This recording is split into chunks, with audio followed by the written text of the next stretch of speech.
Hoy el speaker es Tony Rubio-Abadal, que ha defendido la tesis, acaba de defender la tesis en el grupo de Immanuel Bloch y bueno, me acabo de enterar que se va para IFF, al grupo de Leticia.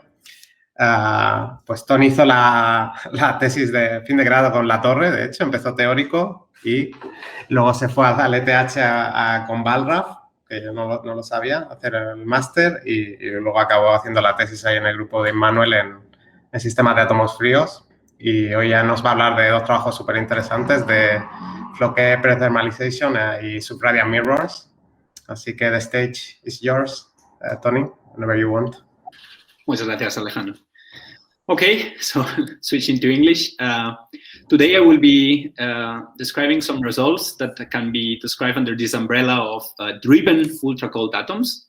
And to put everyone in perspective, these are experiments that have been done here in the campus of Garching, in the Max Planck Institute of Quantum Optics, in the group of Immanuel Bloch, as Alejandro mentioned, and in particular working with a quantum gas microscope of bosonic rubidium-87 atoms. Now, the outline of the talk is first I will give an introduction to our experimental setup. Then I will discuss how we observed Floquet prethermalization in the Bose-Hubbard system recently, and quite different topic, the observation of cooperative subradiance in an atomic array.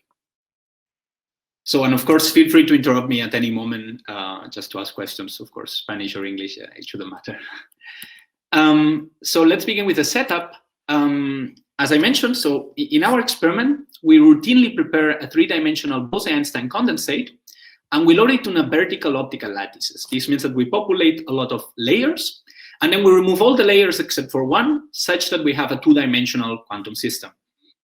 And in addition, we add two optical lattices in the plane, and this means that the system can be efficiently described by the Bose-Hubbard model in a square optical lattice. So we have hopping J, interactions U, and chemical potential. Now, the feature that makes our experiment particularly exciting is the possibility of doing fluorescence imaging. So this means that we take the optical lattices at the end of the experiment, we make them extremely deep. So these are extremely deep units of thousands of energy recoil. And then we scatter a lot of photons while simultaneously cooling these atoms. We collect them with a high-resolution objective to be able to obtain pictures like this one that I'm showing here. So I can go a bit into detail. These white dots, I just have added them myself manually, and they represent the grid of the antinodes of the optical lattices where the atoms should be trapped. And these red blobs are just the light coming from individual atoms, and it's probably thousands of photons. Now, you can see that this is a pretty dilute cloud, so you can see them here individually. But here, actually, we have, for example, 3 or 4 atoms next to each other. So it looks like we cannot really resolve them with our microscope, but that I cannot really tell where the light was coming from, which one of them. But given that we know that they are placed in this grid, we can actually reconstruct with high fidelity the occupations in each individual lattice site. And most of the time, we don't work with this hot cloud, but instead we work with a unit-filling Mott insulator, which looks something like this. Here you have the reconstructed occupation. And you can see that essentially there's not a single defect. There's only one atom in each lattice site, except for this one in the center where there was a defect. And this is most likely actually a doubly occupied site, since our imaging technique does not allow to resolve empty sites from doubly occupied ones. And just to get a feeling, to obtain a picture like this one, you need to be extremely cold. So temperatures of less than 1/10 of the interaction strength U. Now, in addition, a tool that we use a lot, though I will not be mentioning it today in the experiment, is the single site addressing. So by using a spatial light modulator, which, if you don't know, essentially can be just thought of as a mirror that has pixels that can be programmed. And this allows to make arbitrary laser potentials that can be used, for example, for single site addressing to prepare the atoms in a Pac-Man shape, which I'm sure it has to be useful for some experiment, or otherwise just to make some arbitrary potentials in which the atoms can tunnel and move around. Like, for example, disorder, as we have done in some experiments of many body localization. However, today I will be restricting myself to a clean systems. And in general... Only one question. The imaging, so you present two-dimensional images, but you can address or individually image also in 3 dimensions, or in your experiment? So, I mean, we could discuss whether something like this would be possible, but we always work only with two-dimensional systems. Okay. The system is 3D, but we remove all the layers so that there's only one. Okay. in principle, one could have some additional control, but then when we take the picture, we don't know if the light is coming from that particular pancake or from some other one. So in general, we avoid at all costs having other layers populated. Okay. So this is at least how I want to think of our setup, at least if it was at absolute zero, of just an array of ultracold atoms in these mode insulators. And depending on what your interest as a theorist is, you might see this as some interesting Bose-Hubbard model in which you can look at the itinerant regime. So the particles are hopping and interacting with each other, and you can look at phases like the superfluid and the mode insulator. But maybe you just don't care about this, and you just see it as an array of qubits somehow, which can be used to study either Rydberg magnetism or, for example, as an array of two-level systems. And in the talk today, I will be giving a bit of physics on one side and on the other, so hopefully everyone will be happy. So let me begin with the first project. This is the observation of Floquet prethermalization. And since we're talking about Floquet, this has to be about Floquet systems, periodically driven systems. That is a system that can be described by a Hamiltonian that has a periodicity capital T. And in general, the time evolution of this Hamiltonian can be given by this expression that can be reasonably hard to compute. But if one takes into account that actually the stroboscopic evolution of the system, so the evolution every period of T, can be just described as the evolution of some time-independent Hamiltonian, which is so-called the Floquet Hamiltonian. And what's exciting is that while this original Hamiltonian might be some boring stuff that we have prepared, this Floquet Hamiltonian can have very different properties from the static one that we have initially prepared. So this has been, this is what usually is called Floquet engineering, so changing the periodical modulation to obtain new properties, and has been very successful in the field of ultracold atoms, for example, to do artificial gauge fields. There, the idea is that one can simulate magnetic fields that are much larger than anything that would be achievable on the Earth, just by periodically modulating some properties of the optical lattice. However, one can go beyond this and not only consider properties that only happen in static systems, but actually Floquet phases of matter. This means phases of matter that have no analog for a static system.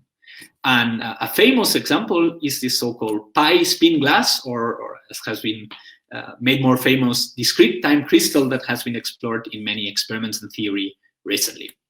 So as we can see, periodically driven system can be very interesting. There's, however, a big problem, and it's that driven many-body systems tend to heat up. So it's intuitive to understand this by taking into account that the system can absorb energy from the drive in quanta of h bar omega.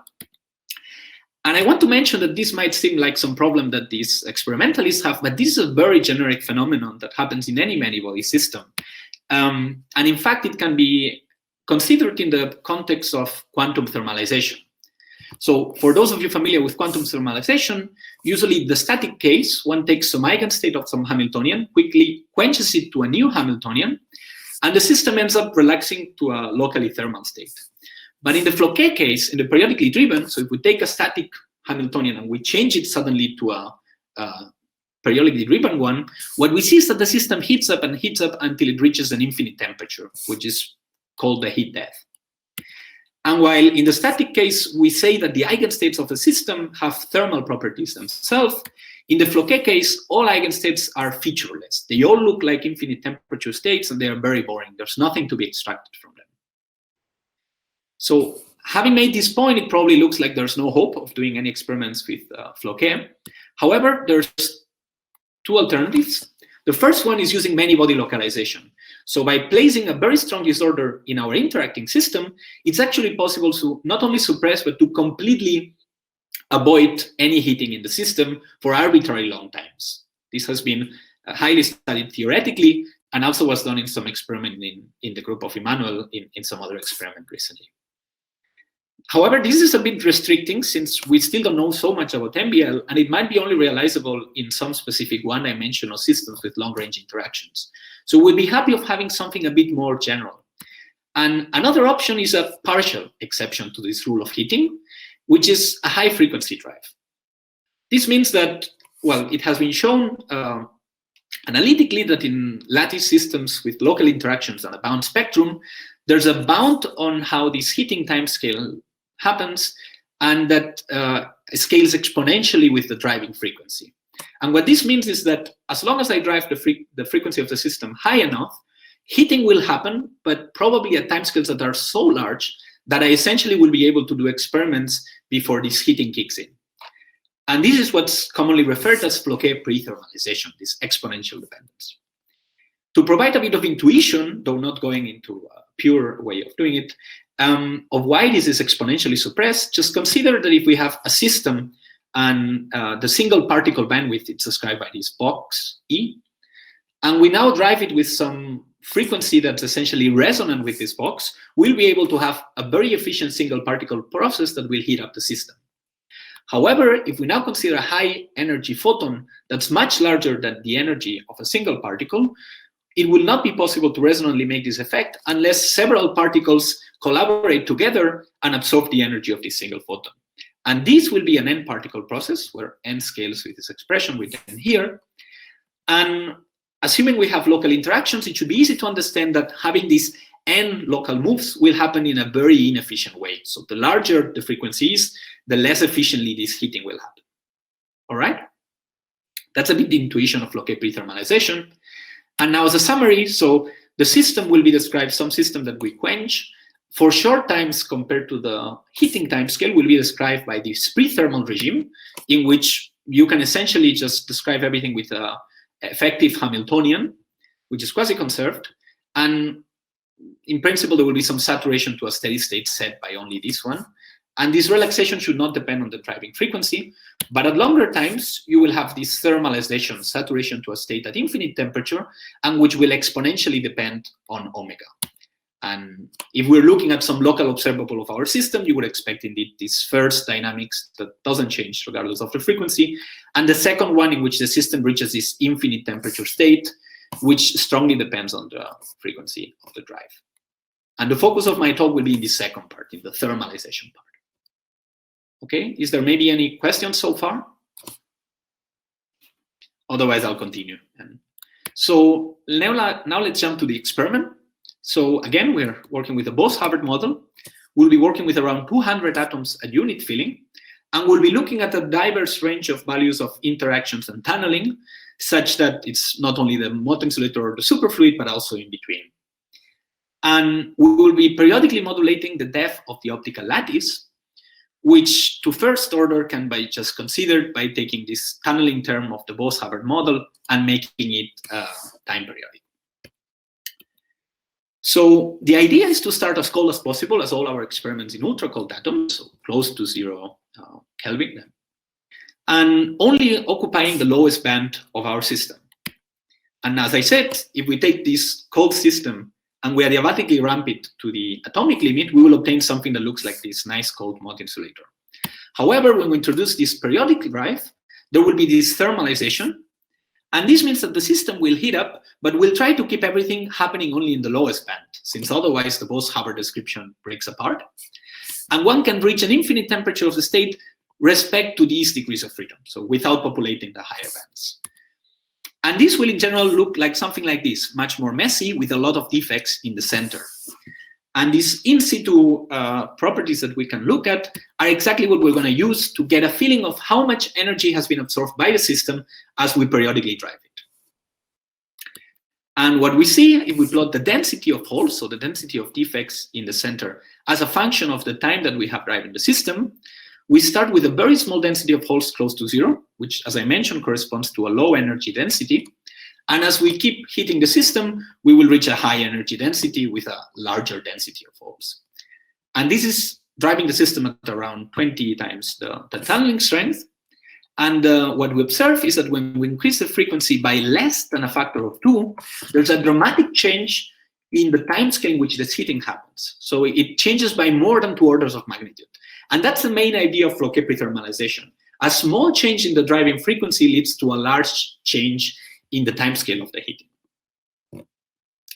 And I just want to mention that to be able to measure these kind of dynamics for such number of drive cycles, we need a high level of isolation that's probably only present in some of these experiments of ultracold atoms. We are looking at dynamics of more than 3,000 tunneling times, compared to many other experiments that look at barely tens or hundreds of tunneling times. Okay, so now we'll try to go a bit beyond this density of holes and be a bit more quantitative.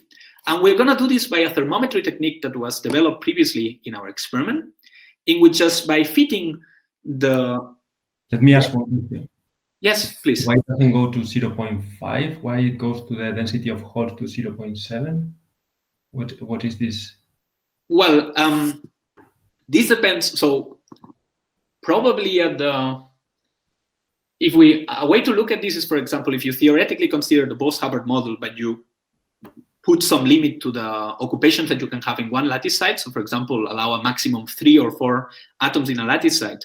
And you look at how does the thermal state, I believe you might be able to see something consistent with this. So what I can say is that exact ionization simulations showed also this value of 0.7. It's true that if you just had half of the particles in the 0 state and half of the particles in the 1, you would expect something more like 0.5. But right now, most of the contributions are coming, I'm not completely sure, but from 1 and 3. And then when you actually make the average, you get something a bit higher than 0.5. Okay. This is not something I expected a priori, but I can say that the theoretical simulations showed the same. Okay. Thanks. Another question, or? Yeah, can I ask you something that I'm now curious? So if in the limit of omega going to infinity, then is there no dynamics at all? Because you still have some quantum tunneling going. I don't know if this should also lead to some thermalization, or this is totally negligible. So yes, let's try to answer. There's 2 things I would have to say. So if you really were able, I mean, first of all, this is an experiment. So if you take the frequency extremely high, you will start having problems with coupling to higher bands. So on reality, yeah, okay. This I understand. Well, I was thinking more in terms of the energy. So the dynamics of the energy, the increase in the energy could become negligible. So there would be no heat. Okay. However, you would still have the normal Bose-Hubbard dynamics. But if you started with an eigenstate, these shouldn't change. So if you started with an eigenstate of the original Hamiltonian, the new Hamiltonian, it will depend on what the effective Hamiltonian is, right? If it's very similar, there will be no dynamics. If it's a completely different one, you will first have some initial dynamics, and then at long times, these heating ones. Okay, yeah, I see. Yeah, just to make it clear, in our experiment, there are no initial dynamics. The Hamiltonian that we produce, the effective one, is very similar to the original one. Okay. We kind of on purpose focus only on the second part of the dynamics. So in this figure, so how does the Floquet frequency compare to the trapping frequency, to the distance between the other bands? Or? Yes, I have to think specifically. This depends, of course, with each optical lattice. I can tell you all of them were way below. Okay. So I actually naively thought that just being below the band gap could be enough, but it turns out that this is not the case, because you can still have multiphoton processes that can excite you. So from a practical point of view, I can just tell you it was the power of the drive was small enough and the frequency is low enough so that we didn't see any population to higher bands. Okay. That was how this was chosen, let's say. Okay. Okay, so I will continue.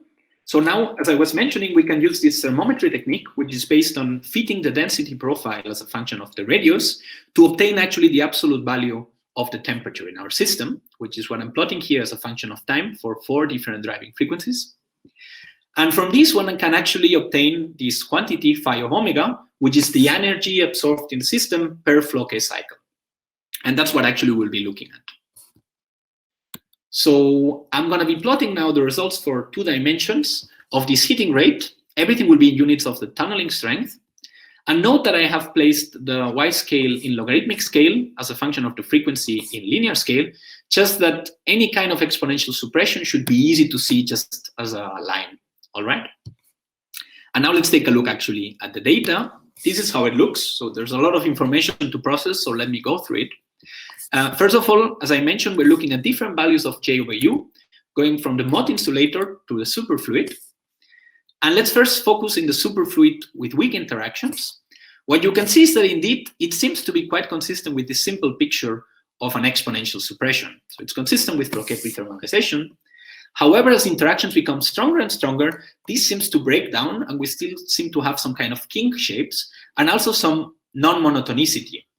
So the question is, what is going on here? Why is it that we're not just getting this simple exponential suppression? And to get a better feeling of this, we looked at theory, or our theory collaborators did some exact diagonalization with a small system of 9 sites in 1 dimension. And staying in linear response theory, they looked at this quantity that's essentially analogous to this heating per Floquet cycle that I was mentioning. And here are the results. And the first thing I want you to realize is that I was only showing you experimental data over 2 or 3 orders of magnitude. Here they are looking at astronomical values that would probably never be able to be realized experimentally, but it will give us an intuition of what's going on. So this is mostly in the superfluid regime. And what we see is that indeed there is this exponential suppression over several orders of magnitude. So this seems quite consistent. But there's 2 things that one can notice. The first one is that for low frequencies, this heating rate is not suppressed, but it's actually quite constant. These peaks actually are just a numerical artifact. And this is easy to understand if we take into account that in a 1D system, the single particle bandwidth for no interactions would be 4J. And the heating in the system happens by the excitation of pairs of quasi-particles. So one would expect 2 times 4J to be the non-interacting bandwidth of our system. And that explains why below 8J, heating actually happens very efficiently. And only when we go above 8J, we start to see this exponential suppression. And in addition, we also see all these patterns that seem to drift as interactions get stronger and some oscillations.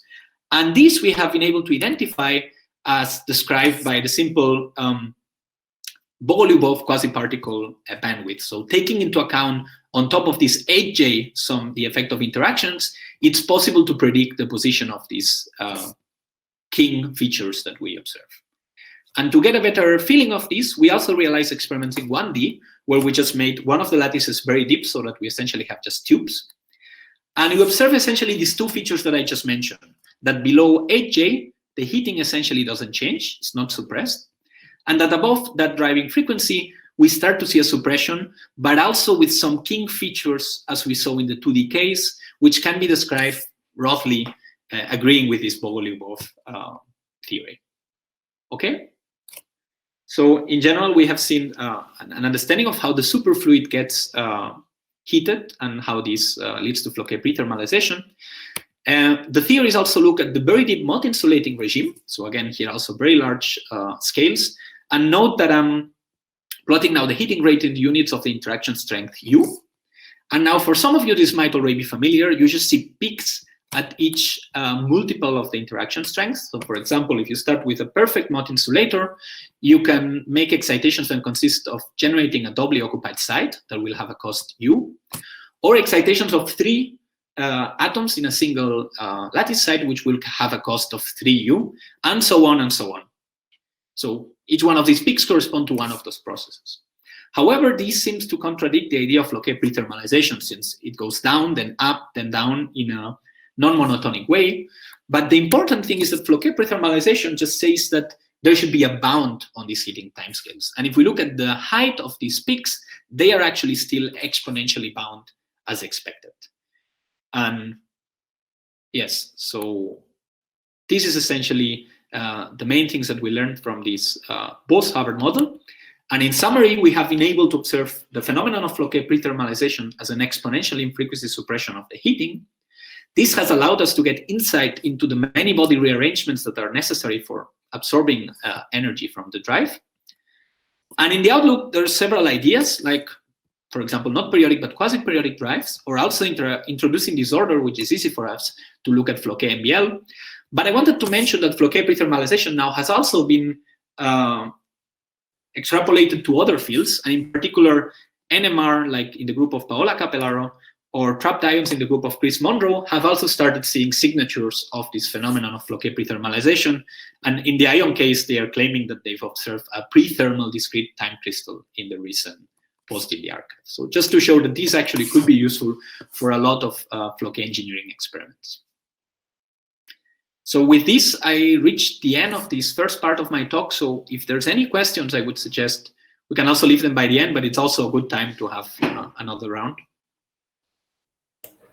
Is there any intuition of why volume of quasiparticles affect the thermalization profiles that you see? So, I mean, first of all, I also want to mention that this Bogoliubov approach, we're looking at it in one dimension. So this is, strictly speaking, not a very correct approach to do.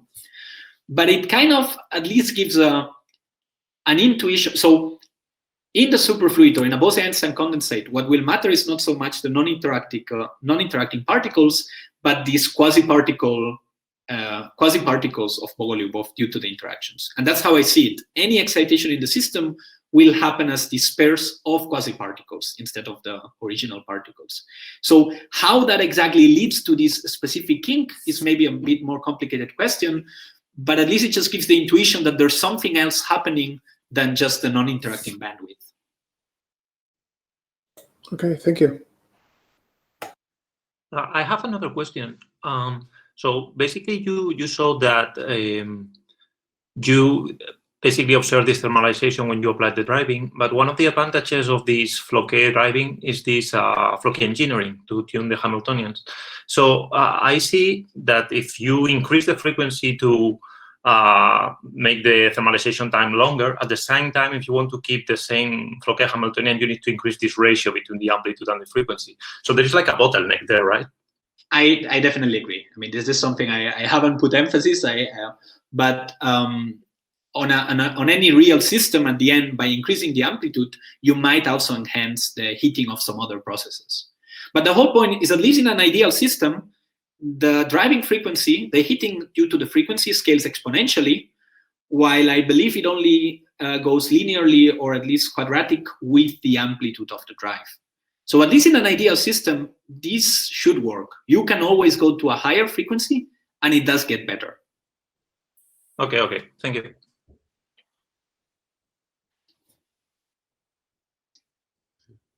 Okay. I will slowly continue if there's more questions. Otherwise, we can also leave them for the end. All right. So now a change of topic to something quite different. So to the observation of cooperative subradiance in an atomic array. And well, to introduce this topic, let me just motivate it by considering the case of a single oscillating electric dipole, which is generating some electromagnetic field in its environment. We usually like to, regardless of whether this is an antenna or an atom or something else, we like to characterize it by looking at the resonance frequency omega0 and the line width gamma 0, which in the case of atoms kind of is just given by nature. But now things change when we consider two dipoles close to each other, particularly when they are quite close compared to the wavelength that they are emitting. And this, in a very simple picture, leads to the phenomenon of superradiance. So for example, if you have two dipoles oscillating in phase extremely close to each other, this directly will lead to an enhancement of the emitted radiation. And if instead of in phase, they are out of phase, we will obtain subradiance, in which can be very strongly suppressed, and the excitation can remain in the dipoles for much longer. Now, this is a bit the main idea. And considering just the case of two dipoles that are oscillating in phase as a function of their distance, we can also observe these super and subradiant phenomena, just depending on whether the light that they're emitting interferes constructively or destructively. And here I'm plotting what's called the cooperative line width, so kind of the renormalized line width as a function of the spacing between the two dipoles respect to the wavelength. And also this cooperative lamp shift, which is just a shift in the resonance frequency. So this collective system has already not the same properties as the original one, but actually different ones that oscillate depending on this distance. Okay? And this is quite exciting, even if it's only a two-dipole problem, but this was already been looked at experimentally in many cases. And for example, more than 20 years ago, this was explored with two ions, in which by tuning slightly the distance between them, they were able to see a change in the spontaneous emission rate consistent with this two-dipole picture that I mentioned. And also an example from the group of Andreas Waldraff, actually, in Zurich, where they considered two transons, so two artificial atoms placed on a transmission line. And there they were not able, because this is a chip, to change the distance, but they were able to change the resonance frequency of those qubits or atoms such that the relative distance compared to the wavelength was tuned. And they were also able to observe super and subradiance effects with 2 atoms. Now, but things get maybe a bit more interesting when we consider many dipoles, and in particular dipoles sitting in an array separated by some distance a. And the truth is that qualitatively, the behavior is very similar to the 2-dipole case, in the sense that we see oscillations, albeit here a bit more nonlinear, as a function of the spacing of this resonance frequency and of the line width. Okay, and it's just interesting to see that depending on which lattice spacing one has, one can observe this phenomenon of superradiance and subradiance. And subradiance in such a lattice is something that has, at least to the best of my knowledge, not really been experimentally studied too much so far. And now let's go back to what I was mentioning at the beginning. This is our system. We have a system close to unit filling. On reality, our filling is more like 90%. And we're in this frozen regime in which we just treat all of these atoms as dipoles or as 2-level systems. And this is very exciting because not only because of these cooperative phenomena I just mentioned, but also because recently theorists have been able to see that one expects these systems to behave as almost perfect mirrors. So just by having an array where the spacing between the atoms is smaller than the wavelength and purely 2-dimensional system, one can have an almost perfect reflection of such a system. And in addition, there's a lot of other exciting ideas, for example, of using subradiance as a way of storing photons for long times, so also quantum memories, unlike this work of Jan Rostykowski or in the group of Derek Chan, and also a lot of many other works, which some of them are done by people in the audience today. So there's really a lot of excellent ideas from the theoretical point of view, but not so many experiments so far, at least with the atomic arrays. So using the fact that we have this system with a microscope and that we can prepare nicely these 2D Mott insulators, we just jumped on whether we could try to observe some of these properties in our experiment. And we'll be driving the system with a laser in the D2 line of rubidium-87, which has this famous wavelength of 780 nanometers and a line width of 6 megahertz.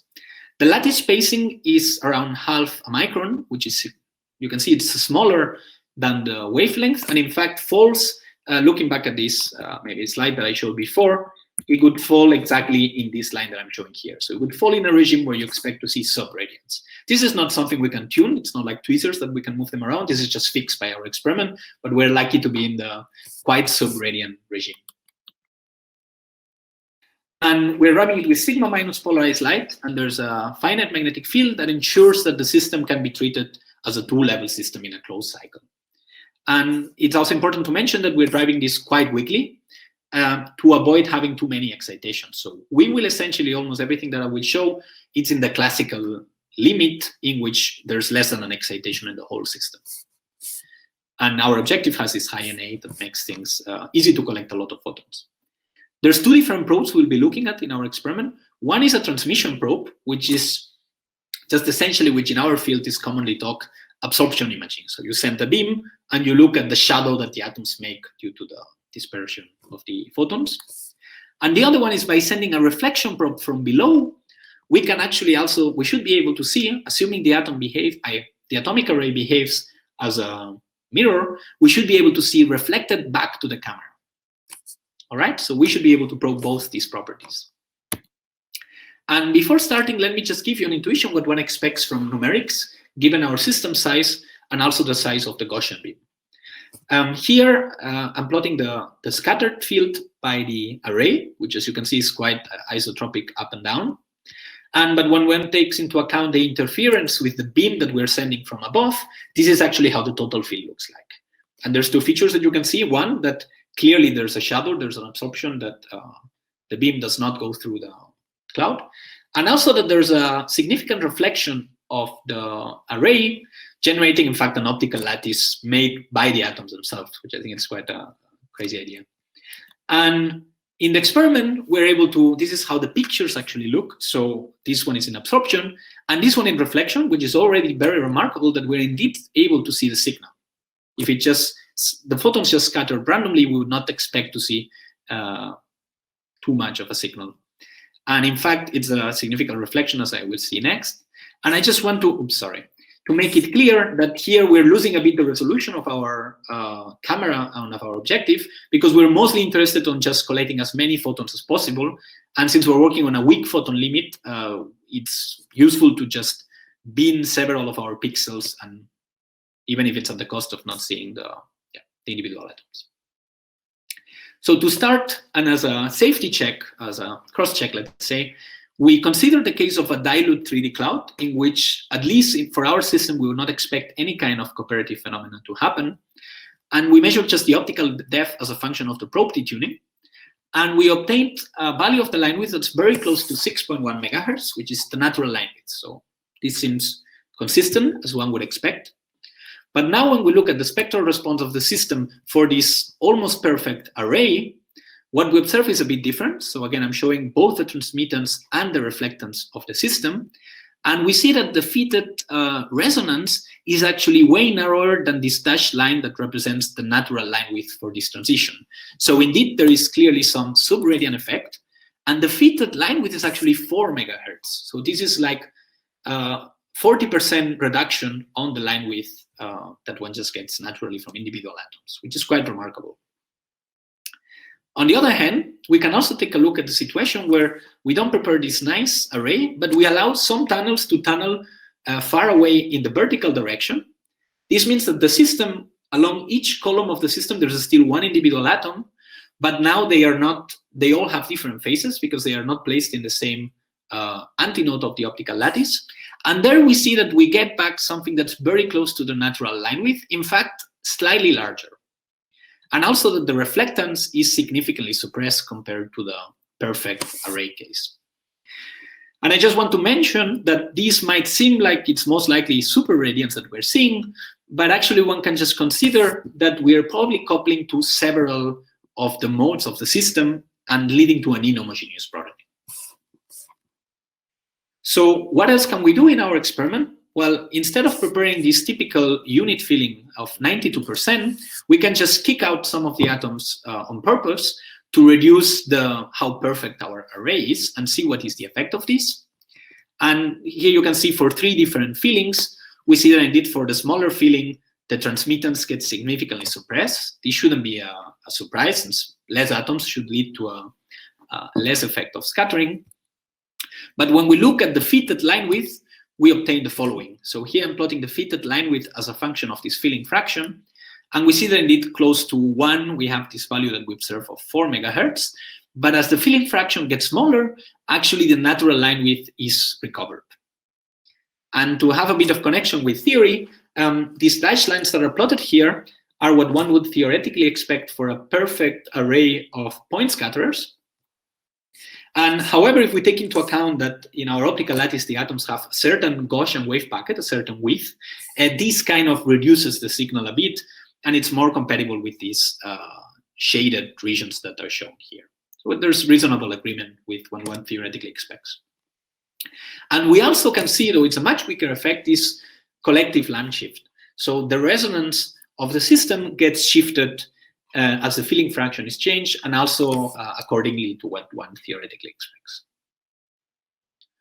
Okay, so in general, one might ask, well, if there's this problem that they are not perfect point scatterers, but that they have a certain width, can we not just make the optical lattice extremely deep so that the atoms become essentially point-like? And this seems like a very good idea, and as many good ideas in life, it doesn't work. The problem is that when we make the lattices that deep, there's other processes happening. So essentially, keep in mind that we're running a 2-level transition with the ground and the excited state.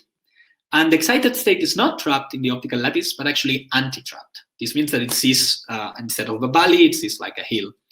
And though it spends very short time in the excited state, this can lead to a heating effect. And when the lattices get deeper and deeper, the width of this hill also gets narrower, and this leads to an enhancement of the heating in our system, also some light shift effects. And we see that the line width, indeed, when we increase the lattice depth, it actually gets worse and closer to the natural line width. So this is a bit a limitation in our system, which could probably only be solved if we find a way of cooling while we're doing these measurements, which could be an option.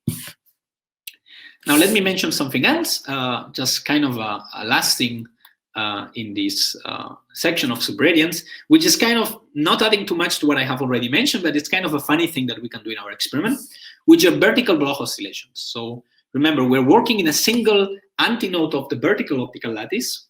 And if we now suddenly quench this optical lattice to make it shallower, the atoms will expand. And because of gravity that leads to a gradient, this will lead to Bloch oscillations in which the atoms expand, collapse, expand, collapse. So, and we expect something like this. So occupying the two neighboring lattice sites and then coming back after a period of t. And what we observe is, for example, if we plot the reflectance, which is this thing in blue here, we see that this high reflectivity of our mirror, gets significantly suppressed after the atoms get out of plane. And then after one period where they come back to their original position, we get again a high reflectivity. And after 2 periods, again, a high reflectivity. There's a reduction of this probably due to some experimental imperfections. And we also see that the line width can oscillate between this very subradian to it's plotted here, the line width from the subradian value to a superradian or broadened one. So it's kind of a nice thing of our setup that we can do these Bloch oscillations. So with this, I reached the end of this second part of my talk. And so as a summary, I hope I convinced you that we observe a cooperative subradiance in an atomic array, and that we've been able to realize a high reflectivity system made of a single atomic layer. And in the future directions, there's several options, but one is to introduce Rydberg atoms. I mean, in the last months, we've seen a lot of papers in the archive discussing the possibility of combining atomic mirrors with Rydberg atoms, just to add a bit of quantum and nonlinearity to the system, like this example of Misha Lukin's group. And this should be natural because in our system, we also have experiments with Rydberg atoms. And in addition, larger clouds, since if we make the cloud much larger than the size of the beam, we could actually get almost perfect reflectivity and not this 60% that I showed today.